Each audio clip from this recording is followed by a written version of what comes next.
এখানে দেবো এখন আপনার দোকানে। আর আমরা চাইছি কি আপনারা এই পত্রগুলোটা পড়ুন, এটা পড়লে আপনারা বুঝতে পারবেন কি আমরা লাগাবো। আর মোদিজির এটা লাগানোর পর এইটাই বলা হচ্ছে কি আপনারা এটা বিচার করে পরিবর্তন নিয়ে আসুন।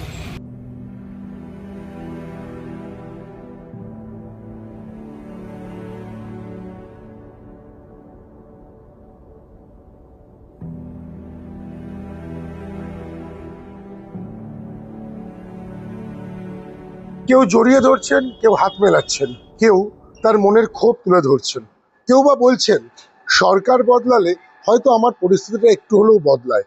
ঠিক এরকম ভাবেই আজকে জনসংযোগ সারলেন বিজেপি নেতা দিলীপ সিং। তিনি আজকে বৈদ্যবাড়ি বিধানসভার পদ্মাবতী কলোনিতে মানুষের সাথে দেখা করলেন, মানুষের অভাব অভিযোগ শুনলেন, পাশাপাশি প্রধানমন্ত্রী নরেন্দ্র মোদীর দেওয়া চিঠি বা বলা ভালো নরেন্দ্র মোদীর দেওয়া বিভিন্ন প্রকল্পের হিসাব আজকে মানুষকে জানালেন। এবং ঠিক সেই চিঠির পেছন পৃষ্ঠায় তৃণমূল কংগ্রেসের বিরুদ্ধে ওটা বিভিন্ন অভিযোগকেও ছাপিয়ে মানুষের কাছে তুলে ধরলেন।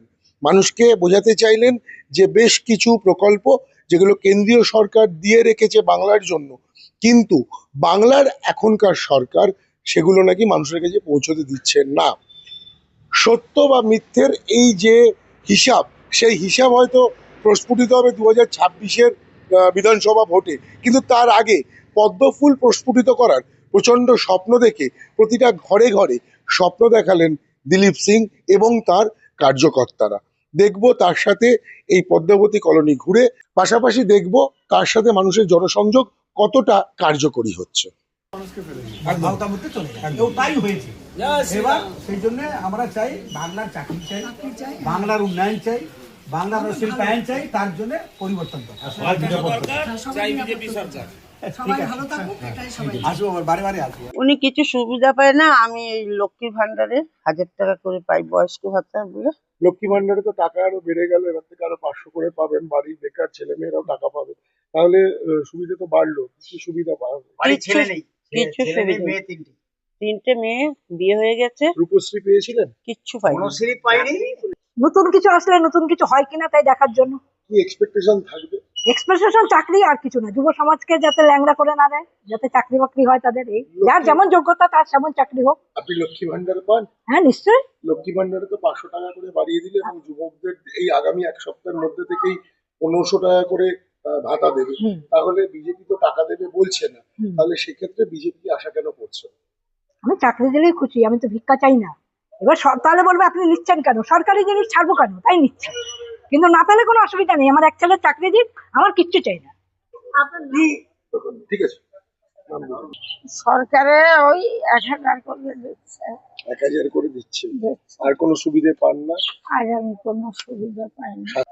চাকরি কেউ করে না, নাতিতে ওই যে টোটোর দোকান, আর ছেলে ওই গ্যারেজে কাজ করে, আবার বিকাল বেলা একটু এই যে জল চালায়। এই কোনো সরকারি চাকরি নেই। দেখুন, তৃণমূলের যে দুর্নীতিগুলো আছে আর মোদিজির যে যোজনাগুলো, অনেকগুলো প্রকল্প আছে যেগুলোটাকে এখানে লুকিয়ে রাখা হয়েছে, অনেকগুলো যোজনা আছে যেগুলোটাকে লাগু হলে, যদি এখানে বাংলায় লাগু হোক, এখানকার মানুষ সেই সুখ সুবিধা পাবেন। সেই সুখ সুবিধা যাতে না পায়, সে এই যে তৃণমূল যেখানে চক্রান্ত করে রেখেছে, সেই চক্রান্তটাকে মানুষের কাছে তুলে ধরার ব্যাপারের জন্য, তার জন্য এই পত্রকটা দেওয়া হচ্ছে। মোদিজি যে যোজনাগুলো আছে সে মানুষের হাতে এই পত্রকটা দেওয়ার পর মানুষ বুঝতে পারবেন কি এর পত্রকের মধ্যে কি কি আছে। কারণ কি, ডোর টু ডোর যাওয়ার মিনিংটাই হচ্ছে আমরাও গিয়ে বুঝতে পারছি, শুনতে পাচ্ছি মানুষদের কথাটা, উনি কি চাইছেন, এলাকা কি কাজ হয়েছে। বহু তো উন্নয়ন পাচারি বলছে ঘুরে ঘুরে তৃণমূল, তো বাড়িতে গেলেই তো বোঝা যাচ্ছে কি শুধু ওই 1000 লক্ষ্মী ভান্ডার যেটা উনি বলছেন, আমরা তো বলছি ও 3000 টাকা দেওয়া উচিত। কে বলছে কি বিজেপি তো চাইছে কি মানুষ যদি দুটো পয়সা পাক, খারাপ কি আছে, কিন্তু তার সাথে সাথে চাকরি দরকার। আমরা চাই পশ্চিমবাংলার চাকরি, আমরা চাই পশ্চিমবাংলার শিল্পায়ন, আমরা চাই পশ্চিমবাংলার স্বাস্থ্য ব্যবস্থা ভালো হোক। মা বোনরা যে 8টার পর, যিনি বলেছেন দিদিকে কাউকে বেরোতে হবে না, আমরা চাই মা বোনরা 8টা কেন 12টার সময় ফিরলে রাত্রিবেলা সুস্থভাবে বাড়িতে ফিরতে পারে, আমরা এটা চাইছি। সেই সুশাসন সরকার দরকার, এখানে বিজেপি দরকার। এই সন্ত্রাসবাদী সরকার, এই ধর্ষণকারী সরকার, এই এই যে সরকার, আপনি দেখুন না, 4টে-5টোতে এখন ঘনে ঘনে হয়ে গেল আপনার এই নাবালিক মেয়েকে উত্তরপাড়ায় ধর্ষণ করা হলো। তো সরকার কি স্টেপ নিয়েছে? আর প্রত্যেকটাই ছেলে তৃণমূলের বড় বড় পদে বসে আছে। কে বারণ করছে? অন্নপূর্ণা যোজনা 3,000 টাকা করে আমার মা বোনরা পাবেন, বাংলার আমার মায়েরা পাবেন। লক্ষ্মী ভান্ডার যদি একটা সার্কুলার আছে, সে সার্কুলার 100% থাকবে। সেই সার্কুলারে যদি 1500 থাকে, আমরা বলবো, আমরা তো কার্যকর্তার বিজেপি, আমরা বলবো সেটাও 2000 করুন। মানুষ যদি টাকা পান, অসুবিধা কি আছে? আমাদের চাপদানি বিধানসভায় প্রায় 100 বিঘের মতন জমি আছে। একটা মেডিকেল কলেজ করতে গেলে 60 বিঘে জমি লাগে। আমি কথা দিচ্ছি, আমি এই বিধানসভা ক্যান্ডিডেট ছিলাম, আমাদের ক্যান্ডিডেট হচ্ছে পদ্ম ফুল। এই ক্যান্ডিডেট যখন জিতবে, এই পদ্ম ফুলটা যখন এখানে ফুটবে, এই চাপদানি বিধানসভায় মেডিকেল কলেজ হবে, এটা আমি কথা দিলাম আপনাদের।